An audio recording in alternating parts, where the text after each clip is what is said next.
Well, hello everybody. It's Black Mountain Talks, and this is Lena with you. And today we are joined by Jeff Norman, who is founder of US Tour on Duty and manager and editor of Scott Ritter Extra.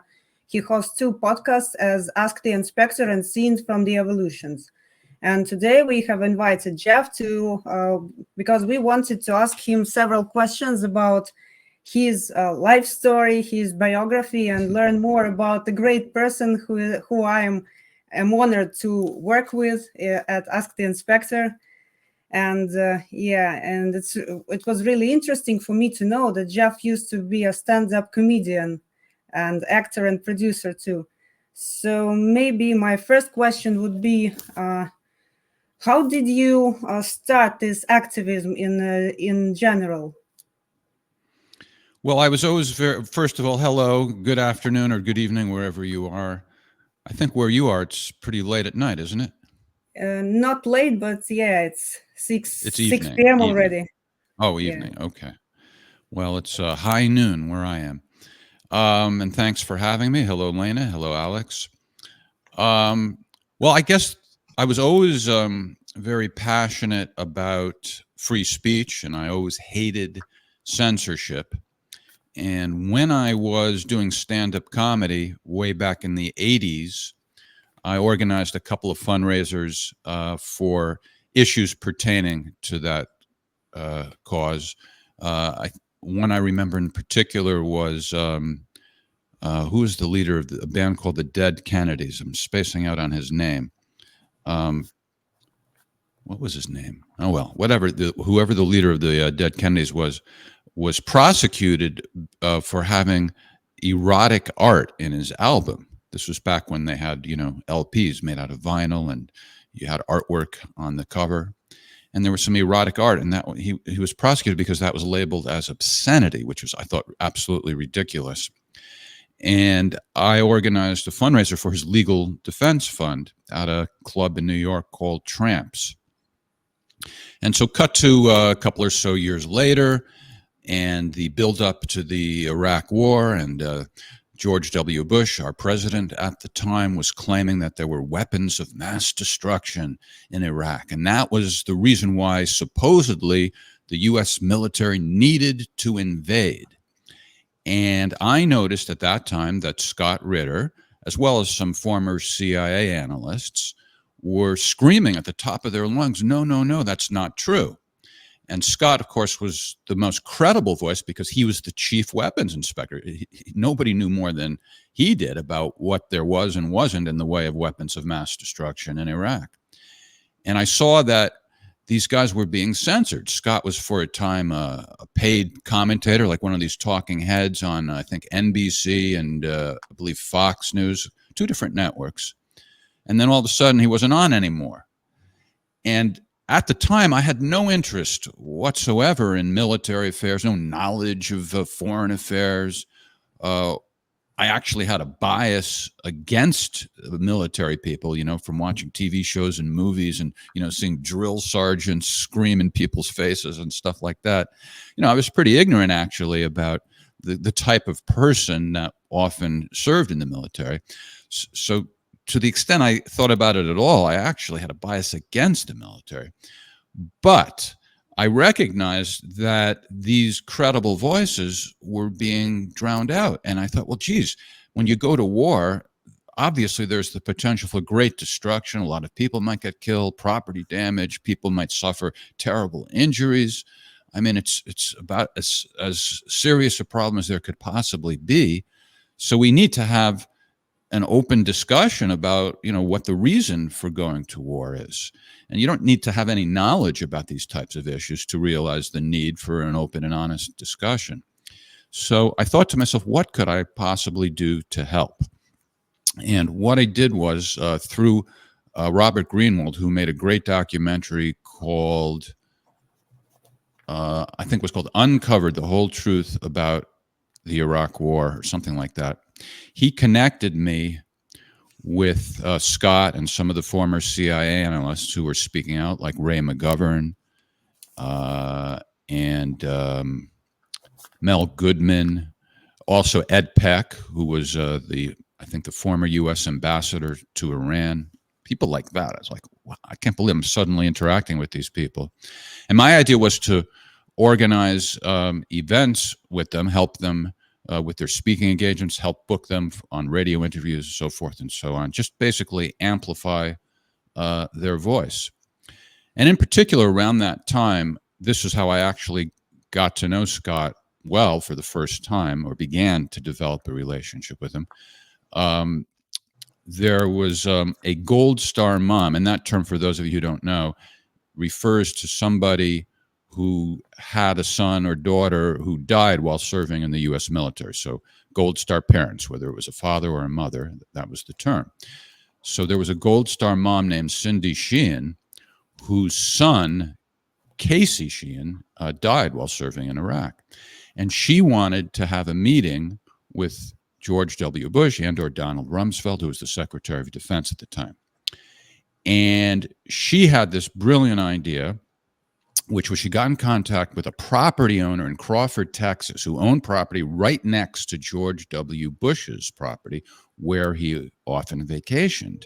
And that property owner gave her permission to essentially organize a protest there where she was demanding to meet with George W. Bush. And it was an amazing situation, which I recognized as, historic right away. All sorts of veterans who were sympathetic, as well as ordinary folks, people who were well-known. Joan Baez was there, people who were not well-known, streamed down to Crawford. And this was out in the middle of nowhere. And my idea was to organize events around Crawford, specifically in Austin, Dallas, and Houston, Texas, in order to promote what was going on in Crawford and to help drive more people there. So that's when Scott agreed to do an event in Houston. I think it was Houston, and some of the others, Iraq War veterans. I don't remember exactly who else were at the other events. And that's when I first got to meet Scott, and from there it went on. Yeah, it has been a long time already, because for many people, like in my part of the world, we have known Scott maybe for 2 years or a little bit more, but it looks like you have a really long history of knowing Scott. Well, I have another question. It is more about your past. Maybe you could tell us a bit more about your education, about your previous career, because as you were a stand-up comedian and an actor, maybe you could mention some movies you starred in, because it would be interesting to watch. Well, I starred in no movies, and to call me an actor is an exaggeration. I went to Emerson College in Boston, and I majored in mass communication. As a child growing up, I always wanted to be on the radio, and that was the reason I picked Emerson. They had a very good college radio station there called WERS. And I had a show that was a music show. It was about new music, and each week I played some of the new releases and talked about them and so forth. And during that time period, radio became very corporate, and it got to be where the disc jockeys, as they were called at the time, were not even allowed to pick their own music. And that kind of took the fun out of it for me. And largely for that reason, I kind of lost interest in being in radio. But Emerson was the kind of place where you could try different things. There was a school pub where they had an open mic night, and people were doing stand-up comedy. So I dabbled in stand-up comedy starting there, and I think I did an open mic club in Cambridge, across the river from Boston, called the Ding Ho, where some other well-known comedians who also came out of Boston, and specifically Emerson actually developed, Stephen Wright and Dennis Leary, to name a couple, Mario Cantone. Those guys went on to have great careers as comedians. I never really had much of a career as a comedian. I later moved to New York, and I continued to do stand-up to some extent there. I opened for Buster Poindexter at that club Tramps I mentioned for about a year. I opened all of his shows. But never really made my living so much from comedy. But I then moved to Los Angeles, and I was in what is called a mockumentary, where it looks like a documentary, but it's fake. And it was meant to spoof this TV show that was on Fox Broadcasting at the time called Cops. Basically, they just followed police officers around while they were, encountering people out on the street in whatever situation. So this was a spoof of that. And I was in this spoof called Security Cops that a couple of guys named Mike Foley and George Brandon made. And they circulated a tape of this around Hollywood. And a few casting directors saw it and thought that I was a funny guy and that I should be an actor in sitcoms. And I never had any interest in acting whatsoever. I never took any acting classes. But I wound up having small guest roles in some really good sitcoms, including Seinfeld. But I didn't even enjoy it. I mean, it was kind of fun to be on the show, and, people who I hadn't been in touch with in a long time saw me and all that. So I kind of got a kick out of that. But apart from that, I didn't really enjoy it. I just don't like acting. I'm not particularly good at it. I was never in any movies or even tried to be. The only thing I was good at that's kind of acting is hidden camera shows. I then got into quite a bit of hidden camera shows. In fact, there aren't very many people in the history of hidden camera shows who were more often in more shows than I was. I was actually good at that. That is a much different thing, though. I do have a knack for, staying deadpan, keeping a straight face, interacting with the unsuspecting public. But as far as memorizing lines and having to hit your marks and stand in, certain places where the camera wants you to be, that to me wasn't fun. I was never good at it. And so, like I said, I wasn't even in any movies, let alone the star of any. Yeah, but when I was preparing for the show, I have found several names like Spy TV, Flying Blind, Seinfeld, and Bakersfield PD. And which one? Of course, you did say that you were not very excited about the shows, but with those sitcoms. But which one was your favorite? Maybe we should watch it too someday. Well, I mean, it wasn't that I wasn't excited about those shows. I actually thought they were very good shows, and I was happy to make some money and get a little bit of attention. But I just wasn't. It wasn't that fun to actually do it. To be on the set and quote unquote acting. It was uncomfortable. But I mean, I don't know how many people, because this was quite a long time ago, and I think Seinfeld was obviously the biggest hit, and almost everybody, certainly in the U.S. and probably in many other countries, are familiar with Seinfeld. Flying Blind was a great show too. I think that was on Fox, and that starred Téa Leoni, and she's gone on to be a movie star. That was a really good show. Bakersfield PD, I think, was on Fox Broadcasting. Really well done comedy. That was also not really a mockumentary, but it was kind of like shot almost in that style. This small town police department. I think Brian Doyle Murray, who's Bill Murray's brother, was one of the stars of that show. Melrose Place was another show, and that was a pretty big hit, so people might be familiar. Might be familiar with that one. Well, I have searched for them. I didn't see them, but I have seen that rate is quite high. It's 8.6. So I think those shows could be worth watching. Because sometimes what's that a rating of? 8.6. What does that mean?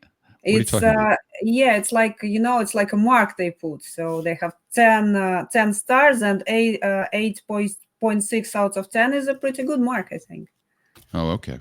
Are these for the whole series or for the particular episodes? I think it was for the whole series, because they provided the name of the series and with a rating there. All right. Well, I agree. Seinfeld is at least 8 stars. Okay, we'll mark it. And no thanks to me though, but they did a great show. Okay. Well, maybe Alex wanted to ask some questions too, because we will be changing. Alex. Okay. You look great today, Alex. Who does your hair? Yeah, thank you. They are always like this. All right. Naturally. Okay. First of all, thank you, Jeff, for joining us from my side as well. It is an honor to have you on our show. I'm watching Ask the Inspector from the very first episode. So yeah, thank you. My pleasure. Isn't it amazing that you somehow lured me to be on? Unbelievable. Yeah. You're very persuasive. We are skilled. Okay. By the way, look at Elena's T-shirt. Doesn't she look Yeah. lovely? Show that off. It's special for the occasion. Your audience can buy that, by the way, at scottrittermerch.com. Yeah, by the way, we can, and you will look as lovely as Lena is just by wearing that T-shirt. Yeah, we will put this in the description box of YouTube as well. So I encourage everybody to. And here, also, you can see all the websites and Substack and Scott Ritter US.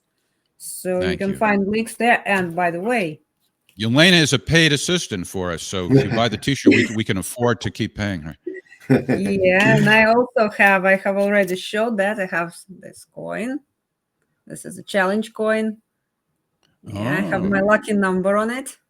Very nice, very nice. So maybe if you buy it, you will get your lucky number too. And by the way, I wanted to show you something. It is this book, Disarmaments of Times of Perestroika, and I have this book too. I have one in Russian. I will make myself, I think, no. Alex was trying to ask me questions. I really got her going, Alex. Sorry about that. Okay. Everything's okay. We're turning back to Alex. Thank you, Lena. Appreciate it. Yes, thank you. So, Jeff, as you know, we are from Europe, and we don't always have the best insight of the feelings of the American people. So, I want to help the Europeans to grasp it a little bit better. So, I designed a few questions for this. Could you maybe explain us what do you think was the development of the feeling of the American people, including your own, from 2001, from 9/11 onwards to 2005, in terms of, mood for war, against war, and so on? Well, the American people don't even think about it very much. There's a so-called anti-war movement or peace movement that is sometimes referenced. That's actually non-existent. We as Americans have never had to deal with actually being involved in military action. I mean, way back when they attacked Pearl Harbor, of course. But other than that, war doesn't even touch us. And so Americans are largely apathetic about it. Now, and in the build-up to the Iraq War, which I mentioned before, there was kind of a fake anti-war movement, but it turned out really they were anti-George W. Bush, because as soon as Barack Obama became president, they ceased to exist for the most part. I mean, it's a very, very tiny percentage of the population who are genuinely anti-war activists. Now, I'm sure people have, it's a big country, and I don't want to speak with too broad a brushstroke about everybody. I mean, sure, some people are probably quite thoughtful and so forth, but they're not actually anti-war activists. And so my guess is very few people even care about it or think about it, although I'm sure some do. Okay, I see. Okay. So this leads me to my second question. Can you explain to us, let's say Europeans, are there some other anti-war or pro-peace, let's say pro-peace movements besides your Ask the Inspector show? And I think this is the one I know, but I'm sure there are many more. Can you tell us about this? Well, no, I think if you use the word movement, I would say no. A movement suggests, a large amount of people. There is no movement. There are some anti-war or peace groups that exist. For example, Code Pink. You may be familiar with them. They managed to get themselves in the news quite a bit because they're very colorful and provocative. They show up at Congress and various places, and they confront our politicians. So they exist. Peace Action is probably the largest peace group in America, and most people don't even know they exist because it's a terrible name. Peace Action doesn't even sound like the name of a group, which is like one of the faults of these folks, which is they're just not very good at getting attention, and they keep doing the same old thing in the same old way, and that's a prime example. I swear to you, if you go to a party or a restaurant, any group of people, and you ask them if they've ever heard of Peace Action, 99% of the people will say no, they've never even heard of them. But they are the largest peace group in America. Can you imagine that? The largest peace group in America, nobody knows them. There's Veterans for Peace. They're a good group. I like them. Obviously made up of former military personnel. And there are some others too. Okay. Thank you.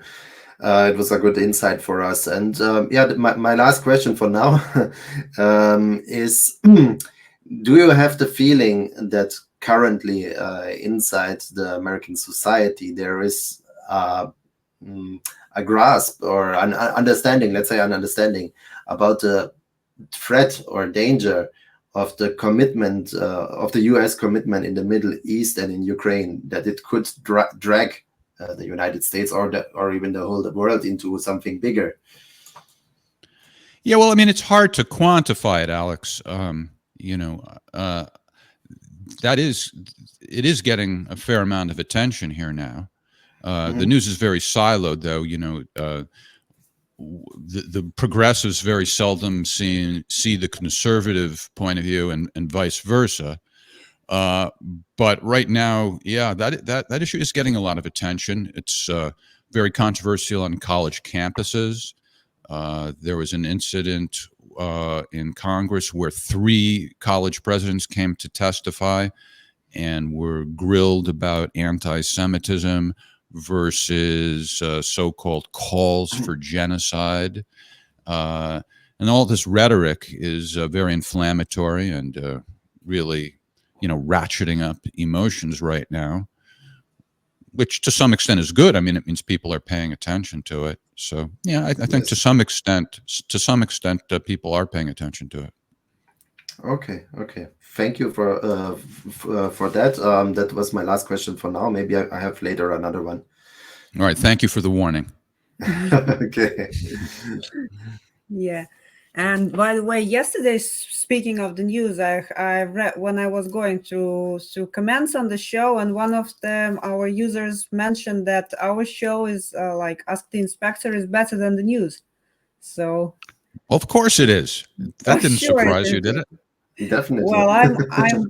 Scott surprised. is a world-class analyst. I mean, they just the best. They're certainly one of the best. Yeah, and you are a world-class host. That's true. Oh, thank you. My job is easy. Yeah, and what I wanted to ask you 2, like maybe provocative questions. One would be, what is your main points of disagreements with Scott?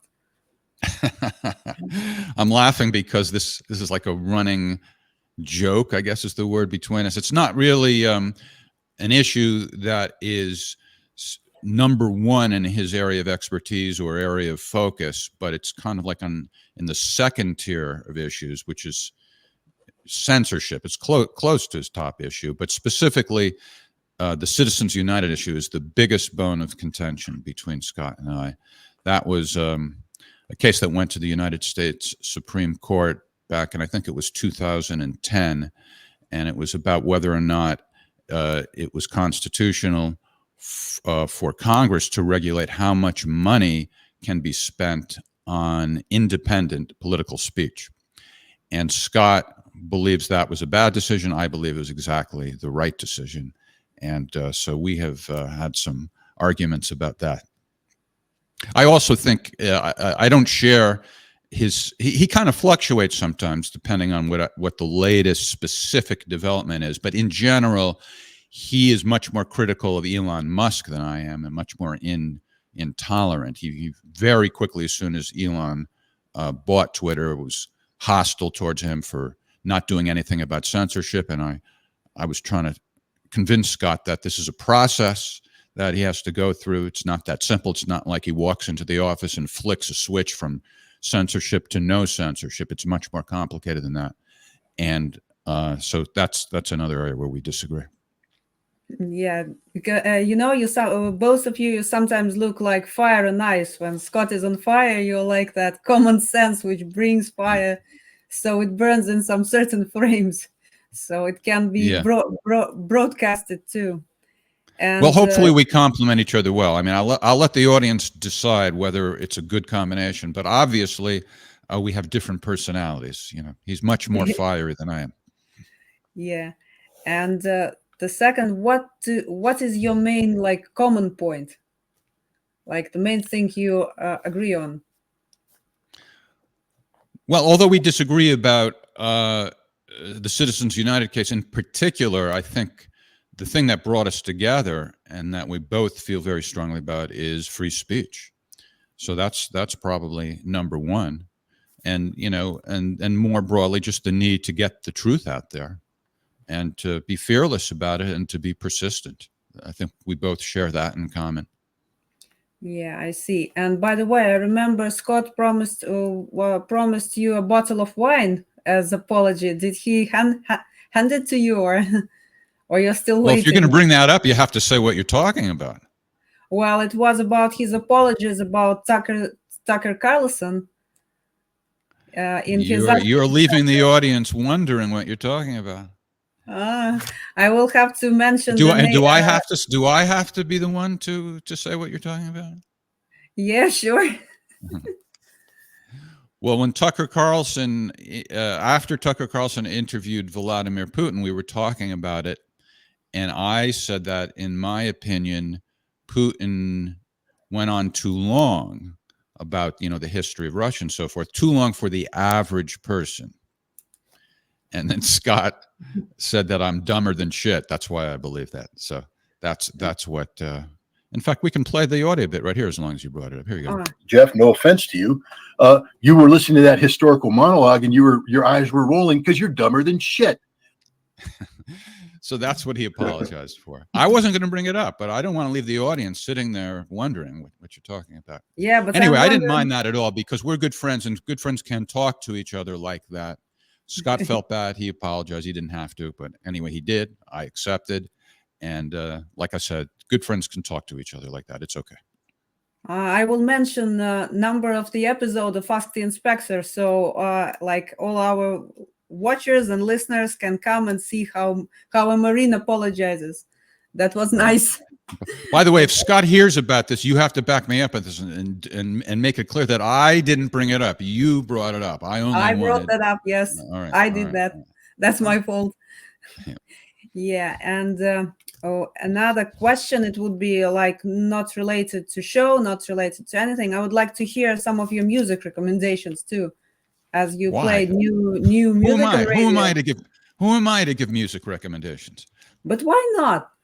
We're having a friendly chat and we want to know more about your personality. Well, the thing is, I'm not even up on any new music. You know, like I said, when I was going to college, the radio show I did was about new releases. So at that time, I was very much up. You know, I took it as my job. You know, the radio station was provided with records from different record companies, and they came in every day, and I listened to them all, and I stayed up on it. And now I don't even listen to the radio that much. Or, you know, I mean, there are other ways to, of course, to connect with new music. So, you know, I couldn't even say what's new. You know, there's a bunch of old rock and roll that I like, but I'm not even sure what to mention because there's so much of it, you know. But maybe you can come to Scott Ritter's chat sometimes and mention, because there are people like exchanging views. Some people from America asking for Russian music, what they could listen to. And maybe you could share with the other audience because, yeah, we are interested. It's like a cultural exchange. It's not Van Cliburn, of course, but it could be interesting too. All right. Well, as long as they understand I'm not an expert or pretending to be, I'm just a guy who likes what he likes and knows what he knows, but doesn't know anything about new music. Sure. Yeah, of course. Alex? Yes, okay. And then I will continue. Thank you, Lena. Yeah, can you tell us what was your intention, your and Scott's intention, of course, in starting Ask the Inspector? When did you start it? What was your intention, and what was your role in starting Ask the Inspector? Well, we talk all the time, and so things are kind of a blur. But let me try to remember how it started. I guess Did it start with a bottle of wine? no. And it was not in person. It was over the phone or while talking on webcam. I guess I got more into podcasting during the pandemic, and I forced myself to learn some technical skills, which normally is not my bailiwick at all. I'm more of a writer, performer, idea guy. But I forced myself to learn some stuff. And I guess I was doing some other podcasts. And of course, Scott was being interviewed by people. And we just got to talking about it, I guess, one day. And he says it was my idea, but I remembered it as being his idea. What was the name of that late night talk show on CBS? The guy's from Australia. It was a U.S. show, but the host was from Australia, a comedian. I can't remember his name.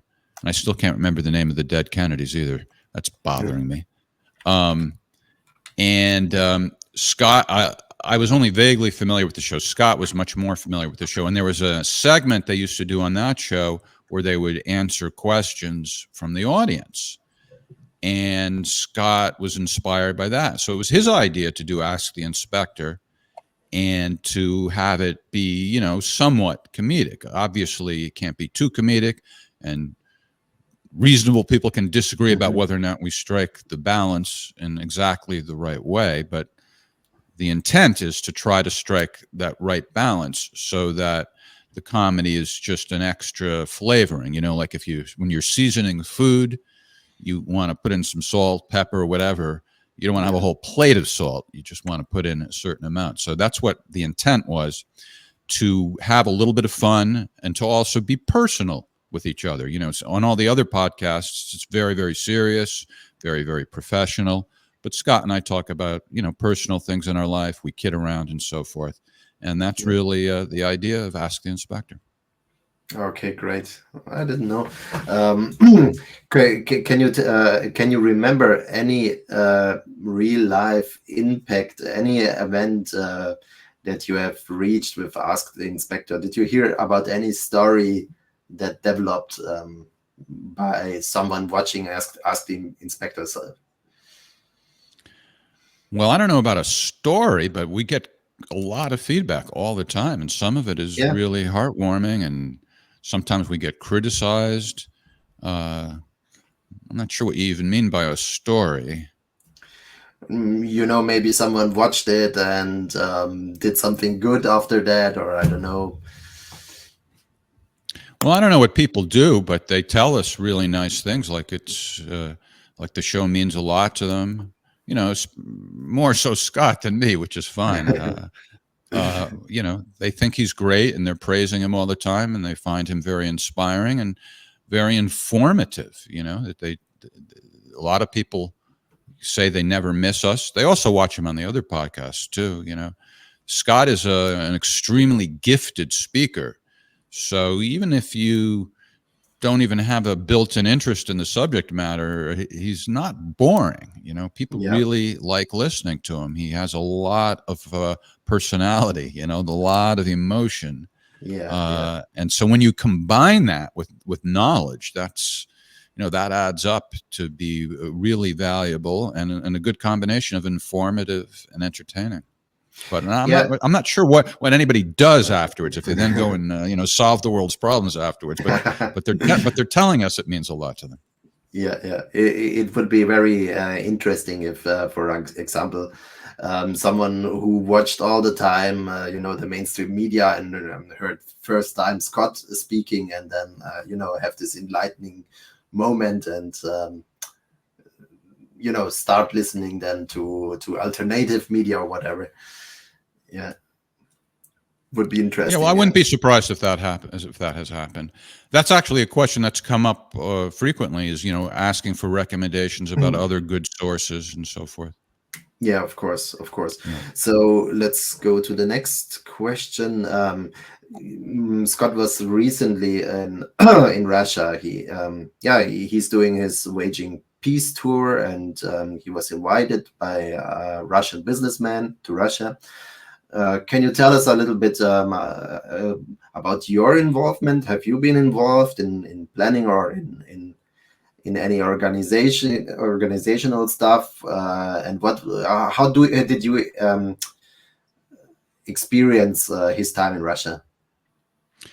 Well, I'm involved very peripherally, in the sense that I'm involved in, most of Scott's work, and I help here and there wherever my help is needed. It wasn't so much needed in connection with his trips to Russia, but we did ask the inspector while he was in Russia, and we, and I helped with the merchandise that pertains to the Russia trip, and we are now planning for me to go there with him, probably in June.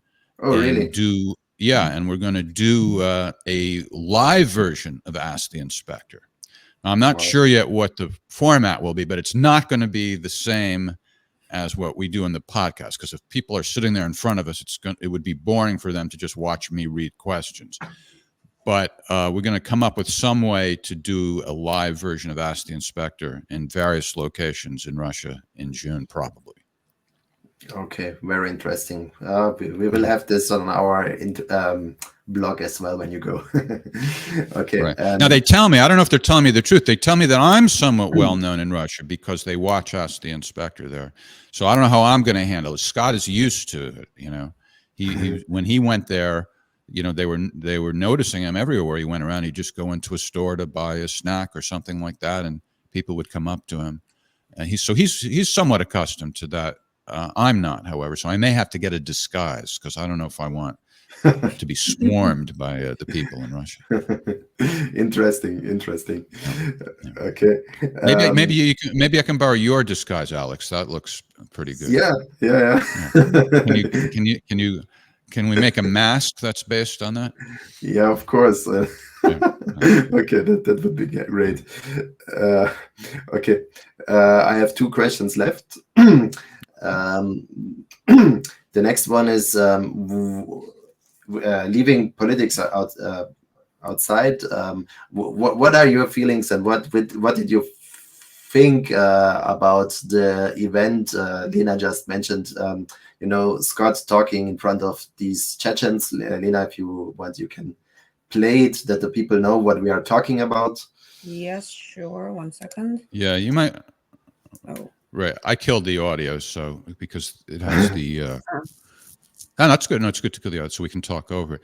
Yeah, well, I mean, Scott is very well respected and had the opportunity to meet with a lot of influential people there, including the leader of Chechnya. And while they were having lunch, it was mentioned that he's commands 25,000 soldiers, and he said, "You want to meet some of them?" And Scott said, "Sure."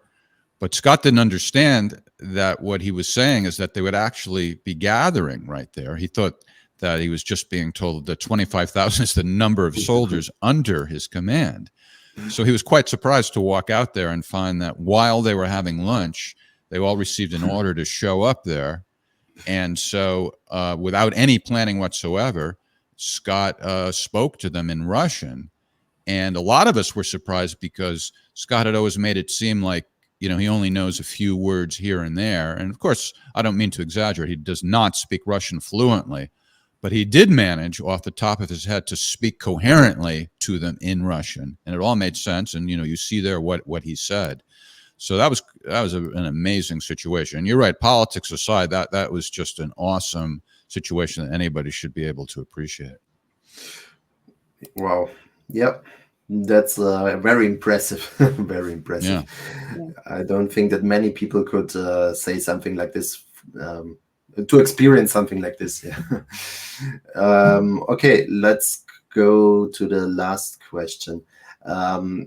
Yeah, we in Europe, for example, I think we have harsher laws in terms of free speech than you in America. Yeah, it is maybe deteriorating in America as well currently, but our laws are much harsher. Or yeah, and if we would do such a thing, go to Russia and talk to Ramzan Kadyrov or whatever, I think we would have problem, or go into special military operation zone. I think we would have serious problems when we come back. What is your thought, and what do you think about the threat or the danger of your work? I mean, your work and Scott's work in terms of working with Russia for peace together. Do you fear any, problems with the law? What is your Yeah, well, thoughts? I mean, when I'm not paralyzed by fear. I'm aware of the possibility of, dealing with whatever might happen at any given moment. We've had to deal with censorship here and there already. Scott has had a couple of events canceled because people contacted the venue or the organizers and made all kinds of crazy complaints and threats. And we've had some of our videos censored on YouTube and Facebook. It can get worse. They can go after your bank account and where they can prosecute you and pretend you've committed some crime or something like that. This is happening. So if it happens, it happens. What can I say? But no, I'm not paralyzed by fear, but I am aware of the possibility. And I also am aware about that it's worse in Europe. I know that I'm very concerned about the European Union going after Elon Musk and X now, which is probably our most important platform for free speech at this moment. And I know that he's allegedly violated some crazy laws that they have there, and that would be a terrible thing. So, Yes, I don't know. We'll see what happens. Yes, I think X is the the last big platform with a big reach where you actually have free speech in Europe. Well, as long as we're on that subject, I want to give credit also to some of the others, in particular Rumble and Substack. Right. And we, disseminate our content on those platforms, and I'm very appreciative of their commitment to free speech. Right. But X, I think, has the biggest reach, the most influence, so it's therefore the most important situation. Yes. Okay, I think that was my last question. So first of all, thank you, Jeff, very much for your time. My pleasure. Thank you for having me. Yeah, of course. And I would hand back over to Lena. Do you have any questions? Yeah, I have some additional questions. Yeah. First of them is about that whip sound, which I often hear when Scott speaks too much. How are you going to handle that if you when you do show in Russia, and what's the story behind that whipping sound? Because first time I heard it was like, oh, what was that? What was that?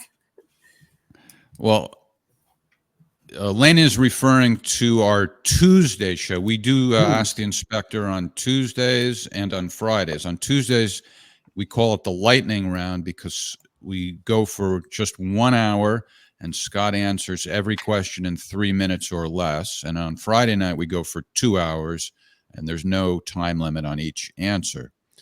And the whip sound that Lena mentioned is if Scott fails to finish answering a question within 3 minutes, there's a whip sound that comes on. And some people don't like it, and others do. But as far as are we going to deal with that live, I think we probably should and will come up with some way to handle that, but I'm not sure. We haven't thought about that yet. Yeah, because it's hard to stop Scott when he starts speaking, and you surely need some a good argument to stop him. And Well, it's hard. It's not that hard to stop him on Tuesday because he is totally on board with the 3-minute limit. You know, people think I'm being mean or whatever. It's totally his idea, or at least I think it's his idea, but certainly with his consent that it happens. So, and we seldom even use the whip sound because he usually just finishes in less than 3 minutes. But on Friday nights, we call that the loquacious version because that's when he gives very long answers. Yeah, and I have one personal question. There is such a nice T-shirt, "Knowledge is Power," and I wanted to ask, when are you going to have a ladies' cut? Because it's a male cut, but I want ladies' cut for this T-shirt. Oh, I don't know anything about T-shirts. Isn't it the same cut? I know that the lady parts are different. I am aware of that. I am aware that the ladies have different bodies, but isn't, for example, if a man might wear a medium, doesn't it work for the lady just to order a small or something? Well, it works, but maybe they could do some special ladies cuts so it looks like more ladylike. Because women are watching too, and they would also like special. You mean more? How do I say this delicately? That you want it to be more form-fitting? Is that what you mean? Yeah. Oh, all right. Okay.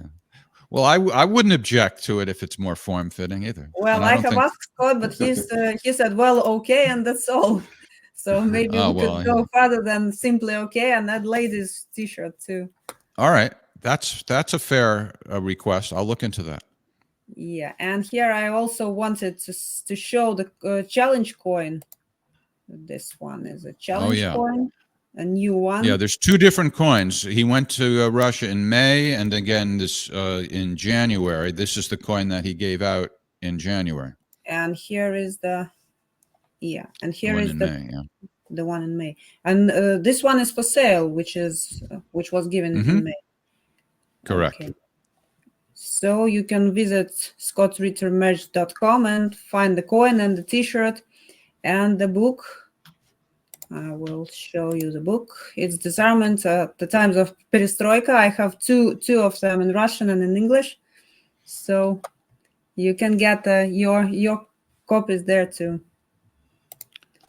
Great. That will, as long as the sales keep going strongly, we'll be able to keep paying Lena to be our assistant. You shouldn't have disclosed that. Truth in advertising. Full disclosure. We don't hide anything. Free speech. Yeah, free speech. Right. Okay, then I'm done with my questions. Thanks a lot. All right. In that case, I'm done with my answers, so it all works out. Okay. See you soon. It was nice talking to you, and thank you, dear audience. Yeah, I hope you liked our show, and subscribe to our Substack. It's Black Mountain Analysis. So we would like to see you there, and see you everyone in our next show. Bye everyone. Take care.